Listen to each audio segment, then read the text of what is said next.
Se pide calcular el volumen del sólido de revolución generado cuando se gira en torno al eje Y. Vamos aquí el eje Y, por ejemplo. La región acotada por la función x menos x al cubo y el eje que comprende 0 menor o igual que x menor o igual que 1.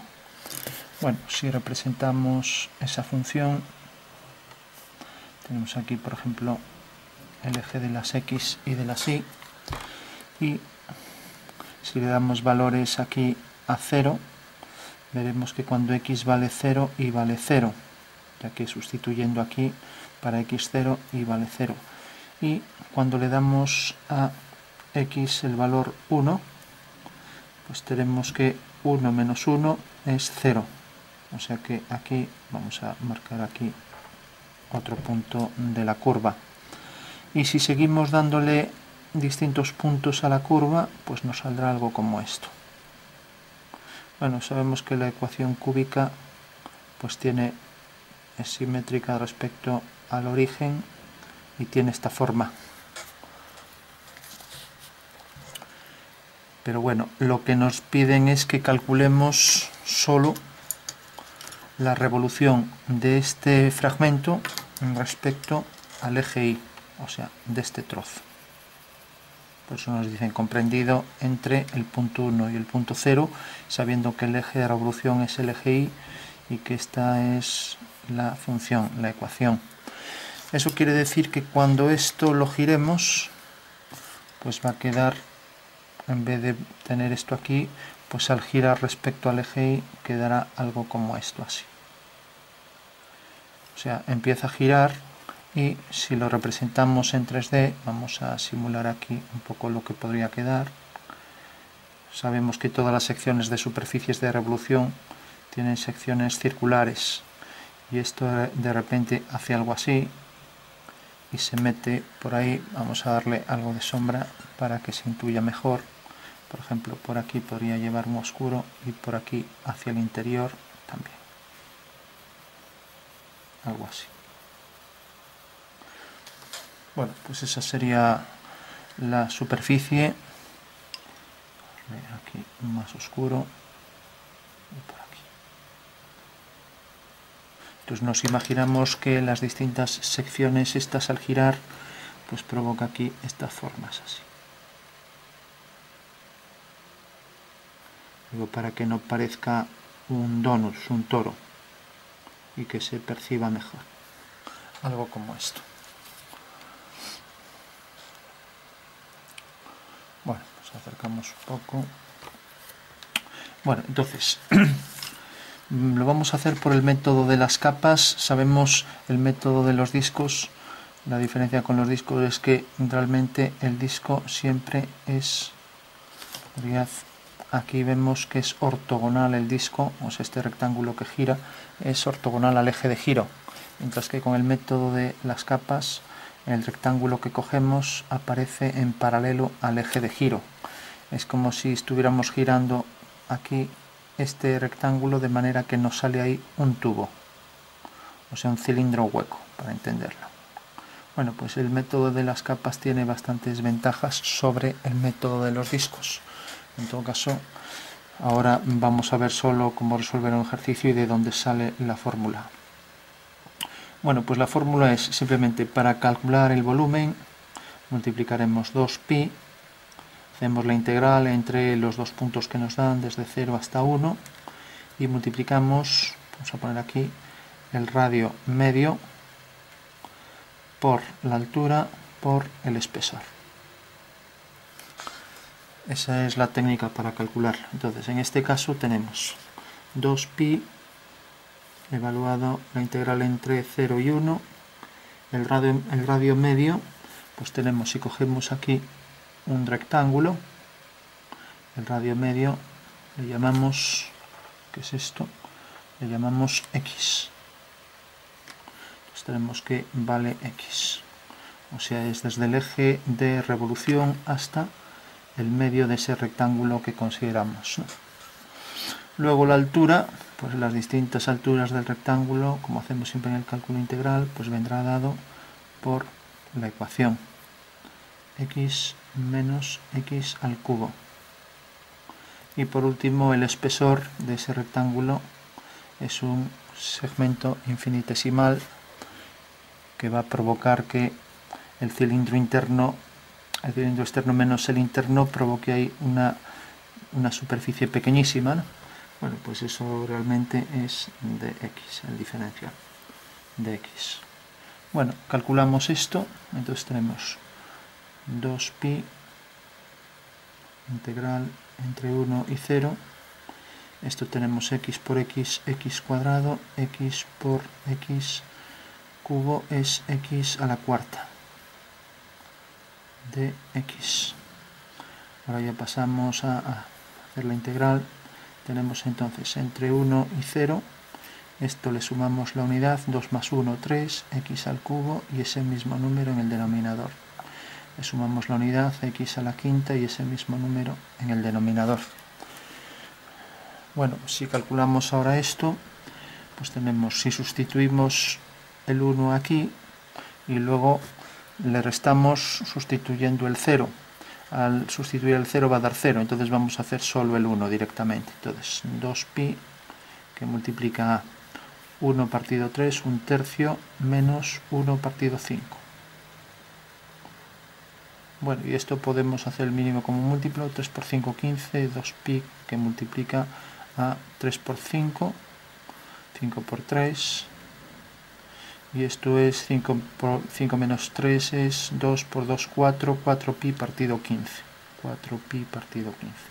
Bueno, pues eso sería realmente el volumen de este cuerpo que acabamos de calcular.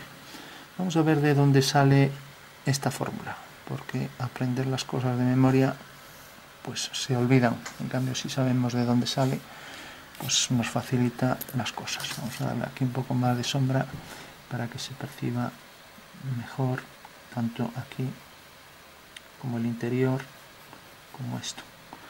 Porque a veces somos capaces de hacer un ejercicio pero no entendemos bien la forma que tiene, entonces hay que imaginar que esto al girar pues queda como algo así.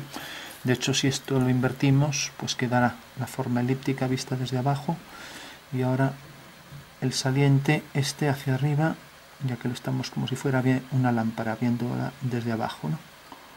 Y ahora nos imaginamos que esto que entra hacia aquí, hacia este pico, pues esto tiene que venir por aquí, provocando aquí ese pico.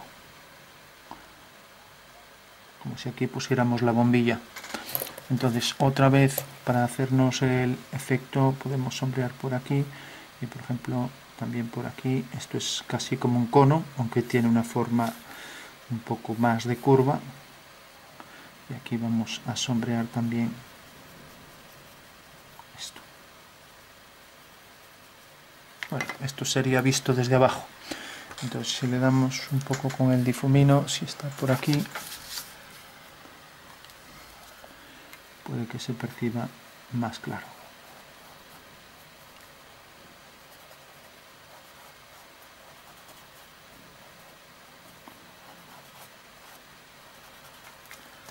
Bueno, puede que ahora ya esté un poco más claro.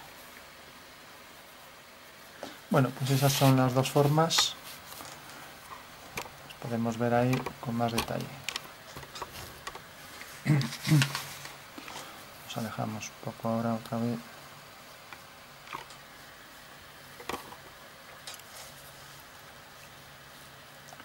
Bueno, y vamos a ver de dónde salía todo este cálculo, o sea, la fórmula esta. Bueno, como vimos, las capas, esto se llama el método de las capas cilíndricas, que no es más que sumar muchos tubos, ¿no? Entonces toda figura puede estar comprendida cuando es de revolución por distintos tubos. Entonces entendemos un tubo, otro tubo de distintas alturas, y esas alturas generan la forma de la superficie, ¿no?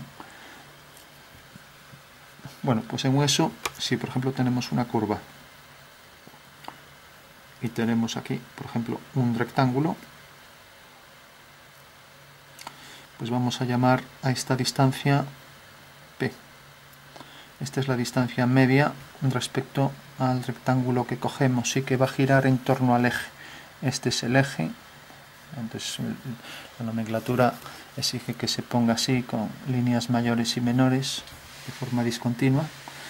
Entonces tenemos, esto será P, al girar pues lógicamente será 2P, y el grosor de este rectángulo, este grosor le llamamos V, por ejemplo, y a la altura del rectángulo le llamamos H. Bueno, pues con esto tenemos, sabiendo que V es el espesor y luego que P es el radio medio, pues tenemos que el radio exterior, esto es V, el radio exterior pues vendrá dado por esta medida. Lo dibujamos aquí los dos. Entonces tenemos aquí el cilindro y aquí el eje.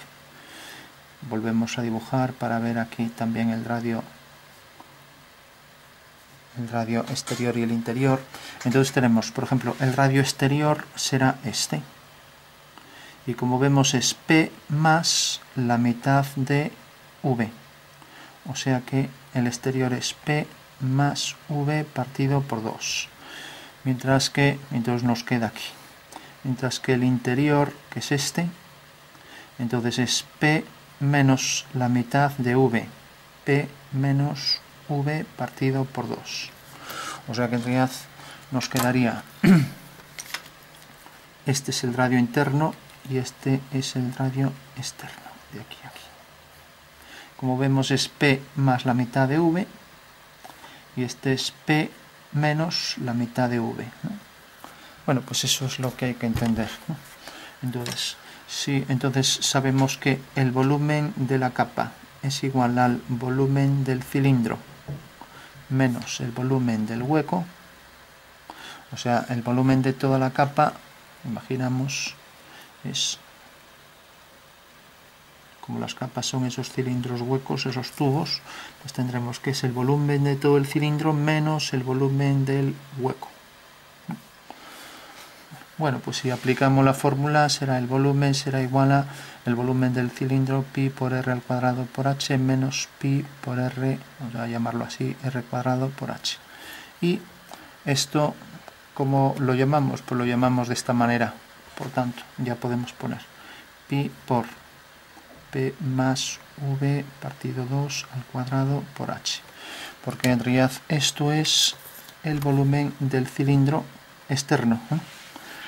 Mientras que el volumen hueco pues será también pi y h igual, según vemos aquí, pi por h, y luego por el volumen del hueco, p menos v2, que es esto.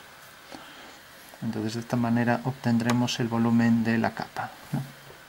Entonces si hacemos el álgebra de esto, que nos ocupa 2 folios, con todo lo que hay que multiplicar, el binomio al cuadrado por pi por h, y lo mismo aquí con la resta, al final llegaremos a que efectivamente esto es igual a 2 por pi, por p, por h y por v. Bueno, que realmente estas tres cosas son las que tenemos aquí. El radio medio, que llamamos P, que es esto, la altura, que llamamos esto, y luego V, que es el espesor. O sea, radio medio por altura por espesor por 2pi.